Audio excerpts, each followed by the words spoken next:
Hello guys, आज का video बहुत ही इंटरेस्टिंग वीडियो है और बहुत ही इम्पोर्टेंट वीडियो है। अगर आज का वीडियो आपको समझ में आ गया तो आप किसी भी सवाल को एकदम चुटकियों में हल कर सकते हैं।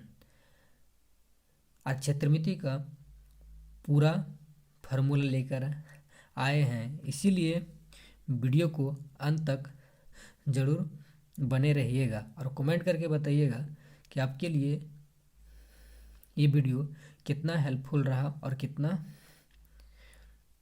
लाभ हुआ। कमेंट करके ज़रूर बताइएगा। हाँ, जो भी चैनल पर नए हैं और सब्सक्राइब ज़रूर कर लीजिएगा। चलिए हम स्टार्ट करते हैं। पहले लिखे हम मेंसुरेशन। मेंसुरेशन का मतलब होता है क्षेत्रमिति। तो क्षेत्रमिति में दो भाग होते हैं। तो एक 2D में होता है, एक 3D होता है। और 2D का मतलब हो गया 2 डायमेंशन और 3D मतलब हो गया 3 डायमेंशन। तो 2D और 3D में अंतर क्या होता है?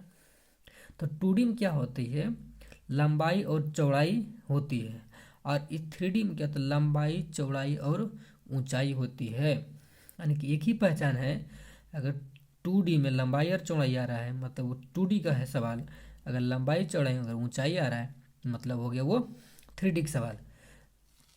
जैसे यहाँ पर देखिए आप कि जैसे क्षेत्रफल, तो क्षेत्रफल में क्या अगर आ जाएगा, जितना भी क्षेत्रफल अगर निकलेगा तो वो किसके अंतर्गत आ जाएगा, वो 2D के अंतर्गत आएगा। और जिसमें आयतन निकलेगा वो 3D के अंतर्गत आएगा। जैसे आप समझ सकते हैं, rectangle, square, circle, triangle. Triangle के अंतर्गत जितने भी आ रहा है, यानी कि आयत, वर्ग, वृत्त, त्रिभुज, समबाहु त्रिभुज, समकोण त्रिभुज, ये सब जितने भी त्रिभुज आएंगे किसके अंतर्गत आएंगे, तो वो 2D के अंतर्गत आएंगे।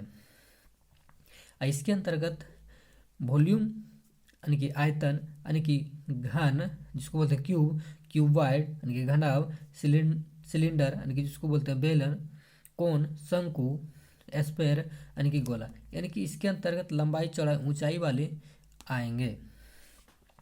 अब आता है कि पहला पॉइंट कि स्क्वायर। चलिए एक एक करके हम डिस्कस करते जाते हैं फार्मूला को। सबसे पहला चीज़ समझना, स्क्वायर। तो वर्ग किसे कहेंगे, यानी कि जब किसी चतुर्भुज के चारों भुजा आपस में बराबर हो, अब प्रत्येक कोण अगर समकोण हो तो उसको हम वर्ग कहते हैं। क्या बोले, यदि किसी चतुर्भुज की चारों भुज आपस में बराबर हो, अब प्रत्येक कोण अगर समकोण हो, यानी कि 90 डिग्री, यहाँ भी 90 डिग्री, यहाँ भी 90 डिग्री, यहाँ भी 90 डिग्री, यहाँ भी 90 डिग्री, मतलब वो हो गया, वो वर्ग कहलाते हैं। अब पहला फार्मूला आता है वर्ग की परिमाप। तो वर्ग की परिमाप, तो परिमाप का मतलब होता है लंबाई। क्या बोले, परिमाप का मतलब होता है लंबाई। तो ये वाला लंबाई भी जोड़ दीजिए, ये वाला भी लंबाई जोड़ दीजिए, अगर ये वाला भी लंबाई जोड़ दीजिए, अगर ये भी लंबाई जोड़ देते हैं तो क्या निकल जाता है, एक परिमाप निकल जाता है। तो कितना लंबाई है, 1 2 3 4, तो 4। अब भुजा इसको मान लेते हैं भुजा, तो इसलिए 4 गुना कितना हो गया, ये भुजा हो गया। अब दूसरा फार्मूला है वर्ग का क्षेत्रफल। तो वर्ग का क्षेत्रफल हो गया भुजा का स्क्वायर। कोई वो भुजा ले लीजिए, उसका स्क्वायर कर दीजिए, यानी कि 2 पावर। अब कहता है तीसरा फार्मूला वर्ग की भुजा। तो वर्ग की भुजा, तो रूट का क्या निकालना है, क्षेत्रफल, रूट अंडर क्षेत्रफल। चौथा फार्मूला है वर्ग का विकर्ण, √2 गुना भुजा। तो विकर्ण किसे कहेंगे, अगर यहाँ से यहाँ तक अगर ये लंबाई को मिला देते हैं, अगर यहाँ से यहाँ तक अगर लंबाई को मिला देते हैं तो इसी को बोलते हैं विकर्ण। तो इसलिए वर्ग का विकर्ण फार्मूला हो गया √2 गुना भुजा। आज समझते हैं कि आयत किसे कहते हैं। आयत जो होती है, आमने सामने की भुजा आपस में बराबर होती है, तो उसी का हम आयत कहते हैं। जैसे ये वाला भुजा इसके बराबर होगा, और ये वाला भुजा अगर इसके बराबर है तो मतलब वो क्या है, ये आयत है। और आयत का भी जो प्रत्येक कोण होता है कितना डिग्री होता है, समकोण। यहाँ भी 90 डिग्री, यहाँ भी 90 डिग्री, यहाँ भी 90 डिग्री, और यहाँ भी कितना होता है, ये 90 डिग्री होता है। अब का आता है पहला फार्मूला, इसमें आयत का परिमाप होता है 2 इंटू लंबाई प्लस चौड़ाई। अच्छा, ये 2 इंटू कहाँ से आया देख लीजिए, यानी कि ये लंबाई और ये लंबाई कितना हो गया, 2 लंबाई, इधर से एक चौड़ाई और एक चौड़ाई, कितना हो गया 2 चौड़ाई, मतलब 2 लंबाई और 2 चौड़ाई। तो जो कॉमन लेंगे तो 2 निकल जाएगा, इसीलिए फार्मूला हो गया 2 इंटू लंबाई प्लस चौड़ाई। अब कहता है दूसरा फार्मूला इसका, आयत का क्षेत्रफल मतलब लंबाई यहाँ से यहाँ तक, इसको क्या बोले, लंबाई, और यहाँ से यहाँ तक ये क्या है, ये चौड़ाई है। ये क्या है यहाँ पर, ये क्या है, चौड़ाई। इसलिए फार्मूला हो गया आयत का क्षेत्रफल लंबाई गुना चौड़ाई, यानी कि ये गुना ये, मतलब क्या हो गया, ये क्षेत्रफल हो गया। तो अब कहता है आयत का विकर्ण, तो आयत का विकर्ण होता है √अंडर लंबाई का स्क्वायर प्लस चौड़ाई का स्क्वायर। अब अगला पॉइंट आता है सर्किल, जिसको कहते हैं वृत्त। अब वृत्त क्या होती है, तो यानी कि आप देखे होंगे चूड़ी, तो चूड़ी कैसा होता है, गोल आकार का होता है, तो मतलब एक आकार का क्या होता है, वृत्त होता है। या आप लोग यहाँ पर पहने होंगे जिसको बोलते हैं मठिया, तो भी कैसा होता है, गोल आकार का होता है, यानी कि उसी एक प्रकार का है वृत्त होता है। तो अब कहता है वृत्त की परिधि, पहला फॉर्मूला कहता है वृत्त की परिधि जो है ये होता है पाई और डी क्या है, यहाँ पर एक व्यास है, आप समझिए थोड़ा सा, यहाँ से यहाँ तक लंबाई को, पूरी लंबाई को क्या बोलते हैं, व्यास, और यहाँ पर आधे की लंबाई को बोलते हैं त्रिज्या। क्या बोले, पूरी लंबाई बोलेंगे तो व्यास, और यहाँ पर आधे लंबाई को बोलेंगे तो त्रिज्या बोलेंगे। और त्रिज्या को आर से सूचित करते हैं और व्यास को हम डी से सूचित करते हैं। अब देखिए पहला फार्मूला हो गया कि वृत्त का व्यास बराबर पाई डी, तो ये जो व्यास होती है त्रिज्या का 2 गुना होती है।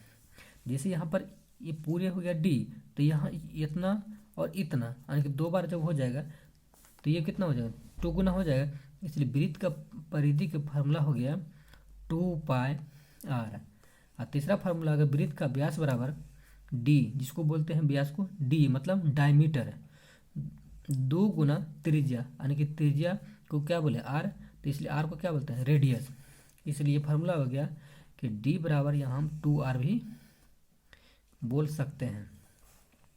अब अगला आता है कि अर्धवृत्त की परिधि, तो अर्धवृत्त की परिधि का फार्मूला आता है पाई आर प्लस 2r।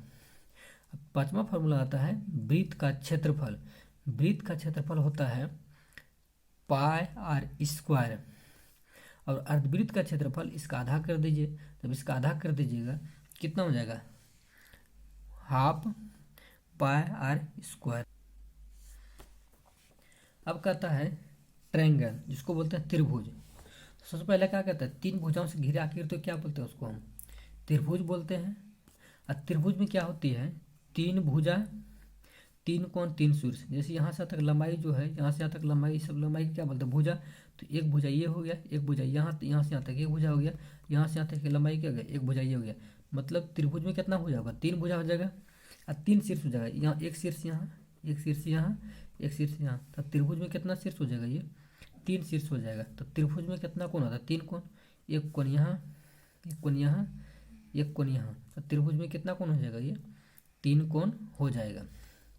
अब कहता है कि त्रिभुज के तीनों कोणों का योग कितना होता है, त्रिभुज के तीनों कोणों का योग जो जोड़िएगा तब कितना डिग्री हो जाएगा, 180 डिग्री हो जाएगा।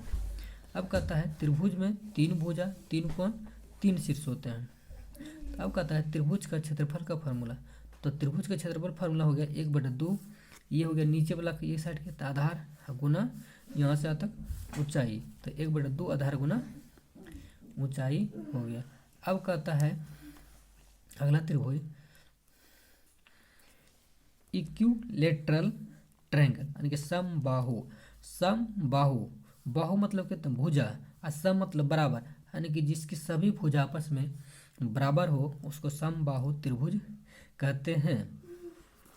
अब पहला फार्मूला आता है समबाहु त्रिभुज का परिमाप बराबर 3 गुना भुजा। आखिर यहाँ 3 ही काहे लिखे, ये चीज़ को समझते हैं हम। क्या बोले, परिमाप का मतलब तो लंबाई, यहाँ से तक एक लंबाई, यहाँ से तक लंबाई और यहाँ से तक लंबाई, यानी कि एक लंबाई यहाँ हो गया, एक लंबाई यहाँ हो गया, एक लंबाई यहाँ हो गया, इसलिए 3 लंबाई हो गया।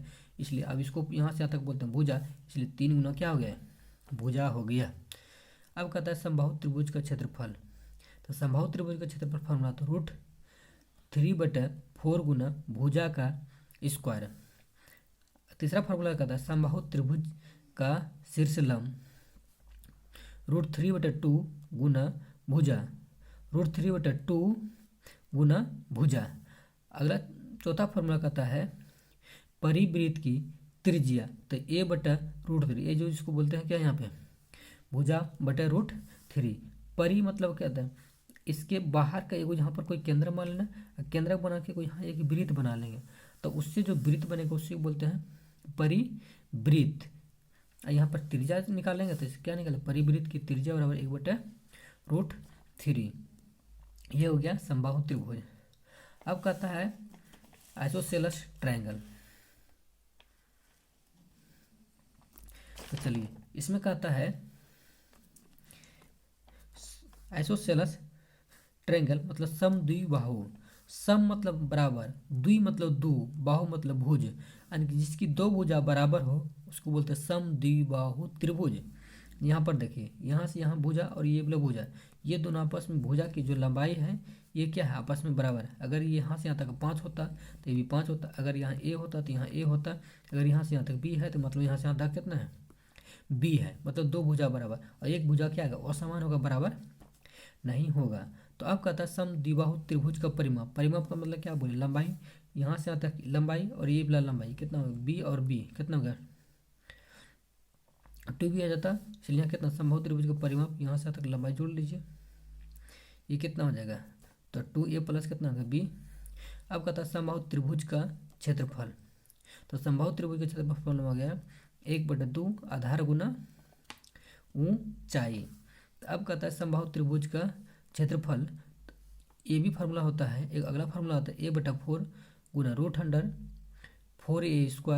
√4b² minus a²। अलग अलग फार्मूला, ये भी फार्मूला है, ये भी फार्मूला है, जहाँ जिसका यूज होता है वहाँ इस तरह हिसाब से हम यूज कर लेते हैं। चलिए अगला है विषमबाहु त्रिभुज, जिसको बोलते हैं अनसाइमेट्रिकल ट्रायंगल। अब कहता है अनसाइमेट्रिकल यानी कि विषमबाहु त्रिभुज किसे कहेंगे, वैसा त्रिभुज जिसकी कोई भी भुजा आपस में बराबर नहीं हो उसको बोलेंगे हम विषमबाहु त्रिभुज। तो देखिए ना, तो ये भुजा जितना लंबाई है ये कुछ और लंबाई, और ये क्या है, कुछ और लंबाई है, मतलब कोई भी इसमें जो भुजा के जो लंबाई दिया हुआ है बराबर नहीं है, मतलब वो क्या है, विषमबाहु त्रिभुज है। तो पहला पॉइंट आता है इसमें फार्मूला कि इस विषमबाहु त्रिभुज का क्षेत्रफल, जो त्रिभुज का क्षेत्रफल होता है वही विषमबाहु त्रिभुज का क्षेत्रफल का फार्मूला होता है। तो 1/2 गुना आधार गुना ऊंचाई होता है। इसका दूसरा फार्मूला होता है विषमबाहु त्रिभुज के क्षेत्रफल 1/2 AB गुना साइन थीटा। अब किसी देखिए यहाँ से यहाँ तक मान लीजिए ये भुजा की लंबाई कितना दिया, ए मान लेते हैं, यहाँ से यहाँ तक भुजा की लंबाई कितना दिया, बी मान लेते हैं, और दोनों के बीच कोण अगर थीटा है तो यहाँ पर थीटा के रूप में दिया रहेगा, तो आप इस फार्मूला के द्वारा भी आप निकाल सकते हैं, देखिए 1/2 AB साइन थीटा। अब कहता है विषमबाहु त्रिभुज का परिमाप। तो त्रिभुज का परिमाप या विषमबाहु त्रिभुज का परिमाप होता है, यानी कि सबको जोड़ दीजिए, ये वाला भुजा, ये वाला भुजा, ये वाला भुजा, यानी कि भुजा A प्लस B और प्लस C को जोड़ देंगे, ये क्या हो जाएगा, त्रिभुज का परिमाप हो जाएगा। अब कहता है अगला त्रिभुज का अर्ध परिमाप। अर्ध मतलब होता आधा, परिमाप का क्या कहते हैं, आधा। तो परिमाप कितना, A plus B plus C। यहाँ पूछ रहा है कि अर्ध परिमाप, तो अर्ध परिमाप जिसको सेमी परिमाप बोलते हैं, तो A plus B plus C और बटा कितना हो जाएगा 2। यहाँ से अर्ध परिमाप को हम यहाँ से दिखाएं। तो अब इसको निकालना है क्षेत्रफल। तो इसमें त्रिभुज का क्षेत्रफल निकालने के लिए फार्मूला होता है √S into S minus A into S minus B into S minus C, और S यहाँ से निकल जाएगा। और इसी सूत्र को बोलते हैं हम हीरोन का सूत्र कहते हैं। अब अगला आता है राइट एंगल यानी कि समकोण त्रिभुज, राइट एंगल ट्रायंगल समकोण त्रिभुज। अब समकोण त्रिभुज किसे कहेंगे? वैसा त्रिभुज जिसकी एक भुजा 90 डिग्री हो उसके हम समकोण त्रिभुज कहते हैं। अब पहला पॉइंट आता है कि समकोण त्रिभुज, तो समकोण त्रिभुज का क्षेत्रफल जो होता है 1/2 आधार गुना ऊंचाई। अब सबसे पहला इसमें ये मेन पॉइंट समझना है कि समकोण त्रिभुज में 90 डिग्री जो होती है, जो सामने की भुजा है उसको बोलते हैं हम कर्ण।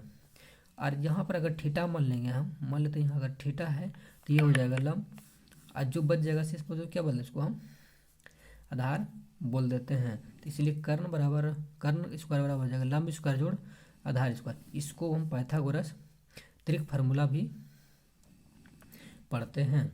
चलिए आगे भी है।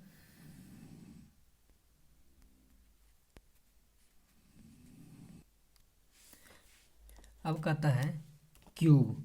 क्यूब मतलब होता है घन। घन किसे कहेंगे? तो अब जो घन का जो निर्माण होता है, ये घन का निर्माण एक वर्ग से होता है।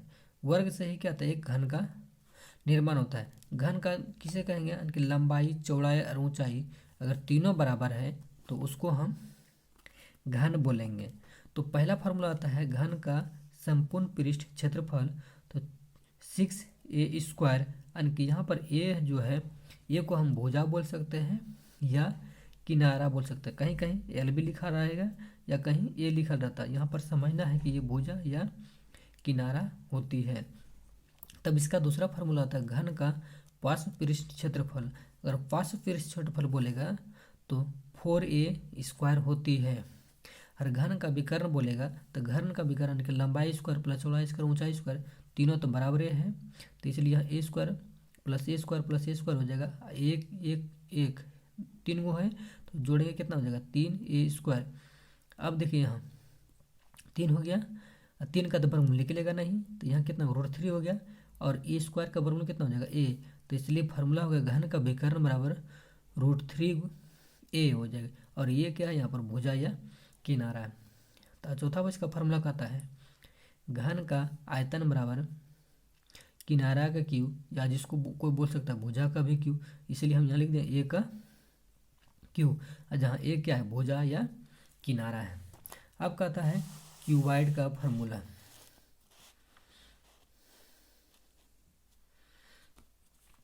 क्यूबाइड मतलब होता है घनाभ।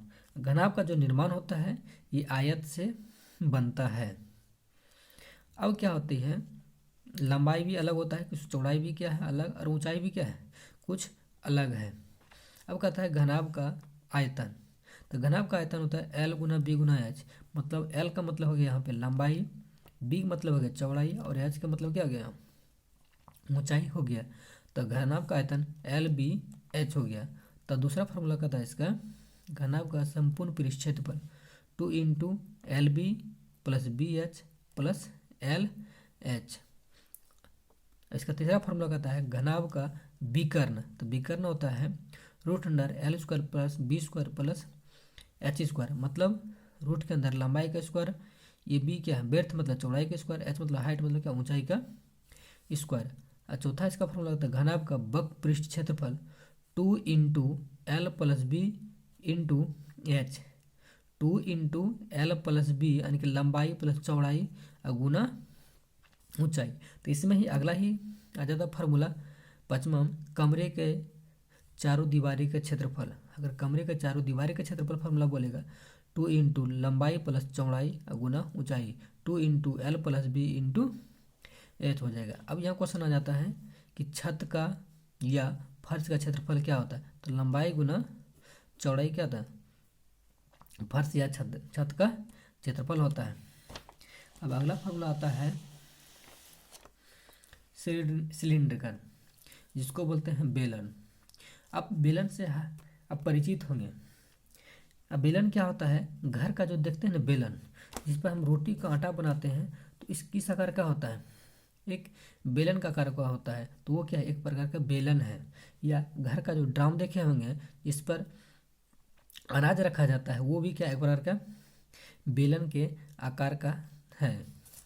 तो अब होता, पहला फॉर्मूला आता है बेलन का वक्रपृष्ठ क्षेत्रफल। इसका क्या आकृति दिया हुआ है, तो बेलन का वक्रपृष्ठ क्षेत्रफल होता है 2πr/h, 2πr/h। और जहाँ यहाँ आर क्या है, यहाँ पे यहाँ से यहाँ तक क्या है, एक त्रिज्या दिया हुआ है, और ऊंचाई यहाँ से यहाँ तक क्या है, ऊंचाई को क्या बोलते हैं, h, इसीलिए फॉर्मूला अगर 2πr/h। अब इसका कहता है बेलन का संपूर्ण पृष्ठ क्षेत्रफल, तो 2πr/r+h हो गया फार्मूला। क्या बोले, 2πr/r+h फार्मूला है। तीसरा फार्मूला का था बेलन का आयतन, तो πr²h। चौथा फार्मूला कहता है खोखले बेलन का आयतन, तो πh×r1 का स्क्वायर माइनस r2 का स्क्वायर। मैं इसको r1 मान लेंगे, इसको r2 मान लेंगे, तो ये r1 का स्क्वायर माइनस r2 का स्क्वायर हो जाएगा। अब कहता है पांचवा फार्मूला खोखले बेलन का वक्रपृष्ठ क्षेत्रफल, 2πh×r1+r2। छठा फार्मूला कहता है खोखले बेलन का संपूर्ण पृष्ठ क्षेत्रफल बराबर 2πh×r1+r2 प्लस 2πr1 का स्क्वायर माइनस r2 का स्क्वायर हो जाएगा। किसका, खोखले बेलन का संपूर्ण पृष्ठ बोलेगा तो ये वाला बोलना है। अब कहता है कोण, तो कोण भी आप लोग से क्या होगा, परिचित होंगे। तो कोण किसको बोलेंगे, चलिए उसके बारे में हम थोड़ा सा समझते हैं। घर का देखेंगे तराजू जिस पर अनाज को तौला जाता है, वो रस्सी वाला, तो वो क्या है, एक प्रकार का कोण आकार का है। या आप सॉफ्टी खाए होंगे, जो ये सॉफ्टी खाए होंगे, तो ये इस आकार का होता है, और यहाँ तक जो हो इस आकार में होता है, ऊपर में क्या आता है, मलाई भर दिया जाता है, तो वो भी क्या एक प्रकार कैसा है, तो एक कोण आकार का है, मतलब वो क्या है, एक शंकु है। तो अब आता है कि यहाँ पर एक जो तराजू है, तो इस तराजू को यहाँ से यहाँ तक क्या बोलते हैं, त्रिज्या बोलते हैं, यानी कि आर।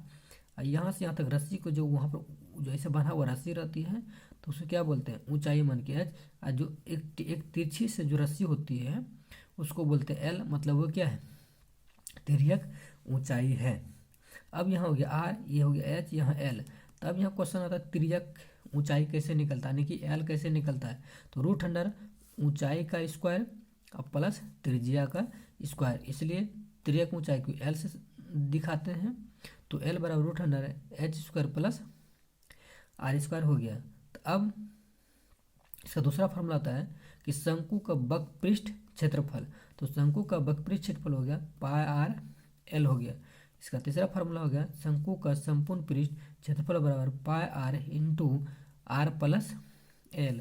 इसका चौथा फार्मूला हो गया शंकु का आयतन 1/3 πr² हो गया। जहाँ पर एच को बोलते ऊंचाई, आर यहाँ क्या है, एक त्रिज्या है, एल क्या है, ऊंचाई, जिसे यहाँ पर हम लिख भी दिए हैं। चलिए खाली वीडियो के अंत तक बने रहिएगा, आपका सारा क्षेत्रमिति का फार्मूला साफ हो जाएगा इसी वीडियो में। अब कहता है फ्रस्टम ऑफ कोण, यानी कि शंकु का छिन्नक। तो छिन्नक मतलब क्या, एक तरह घर में देखेंगे बाल्टी, तो बाल्टी के आकार का जो आकृति होती है उसी को बोलते हैं छिन्नक। तो पहला क्वेश्चन आता है कि शंकु के छिन्नक का आयतन, तो नीचे का जो चौड़ाई वाला भाग है उसको बड़ी आर बोल देते हैं, ऊपर की जो कम जो चौड़ाई है, यानी कि जो गोल घंटा कम जो गोलाई है, तो उसको बोलते हैं छोटी आर बोलते हैं। और यहाँ से जो लंबाई ऊंचाई हो गया उसको बोल देते हैं हम एच बोल देते हैं। तो पहला क्वेश्चन आ गया फॉर्म यहाँ पे, तो शंकु के छिन्नक का आयतन, तो 1/3 πh×r² प्लस r। तो मतलब हो गया 1/3 πh, ये बड़ी आर का स्क्वायर है, प्लस छोटी आर का स्क्वायर और प्लस बड़ी आर गुना छोटी आर। अगर पूछेगा शंकु का छिन्नक का आयतन, तो यही बोलना 1/3 πh इंटू बड़ी आर का स्क्वायर प्लस छोटी आर का स्क्वायर प्लस RH। अब कहता है शंकु के छिन्नक का वक्रपृष्ठ क्षेत्रफल πl×r+l। अगला आता है शंकु के छिन्नक का संपूर्ण पृष्ठ क्षेत्रफल πl×r+l plus pi are square plus pi are square, यानी कि यहाँ पर बड़ी आर है, यहाँ पर ये छोटी आर है। चलिए इसको जब यहाँ से यहाँ कॉमन लेंगे, यहाँ भी पाई है, यहाँ भी पाई है, कॉमन लेंगे तो ये पाई कॉमन हो गया, एल इंटू बड़ी आर प्लस छोटी आर प्लस बड़ी आर का स्क्वायर प्लस छोटी आर का ये स्क्वायर हो जाएगा। अब कहता है गोला। गोला की जो गोल घंटा आकृति है उसको बोलते हैं गोला। चाहे बॉल जैसे फुटबॉल है क्या, या गोला का आकार है, या गेंद है वो कैसा है, गोला का आकार है, या लड्डू भी क्या है, एक गोलाकार का है। तो गोला का वक्रपृष्ठ क्षेत्रफल बराबर 4 पाई आर स्क्वायर, गोला का आयतन 4/3 पाई आर क्यू। अर्धगोला का वक्रपृष्ठ क्षेत्रफल पूछेगा तो इसको आधा कर दीजिए, यहाँ 4 पाई आर स्क्वायर था तो यहाँ इसका आधा करेंगे तो कितना हो जाएगा, 2 पाई आर स्क्वायर हो जाएगा। तो अर्धगोला का आयतन 2/3 पाई आर क्यू, क्योंकि इसका आयतन था 4/3 पाई आर क्यू, इससे आधा करेंगे तो कितना हो जाएगा, 2/3 पाई आर क्यू। पांचवा सवाल, इसका फॉर्मूला कहता है अर्धगोला का संपूर्ण पृष्ठ क्षेत्रफल, तो 2 pi are square plus pi are square, तो यहाँ जोड़ेंगे 3 पाई आर स्क्वायर। तो बोलना है अर्धगोला का संपूर्ण पृष्ठ क्षेत्रफल बोलेगा तो 3 पाई आर स्क्वायर होगा। चलिए उम्मीद है इस तरह आपको क्या होगा, वीडियो आपको समझ में आ गया होगा। जो भी चैनल को सब्सक्राइब कर दीजिएगा, कमेंट करके ज़रूर बताइएगा कि ये वीडियो आपको कैसा लगा। चलिए मिलते हैं नेक्स्ट वीडियो में, तब तक के लिए थैंक यू।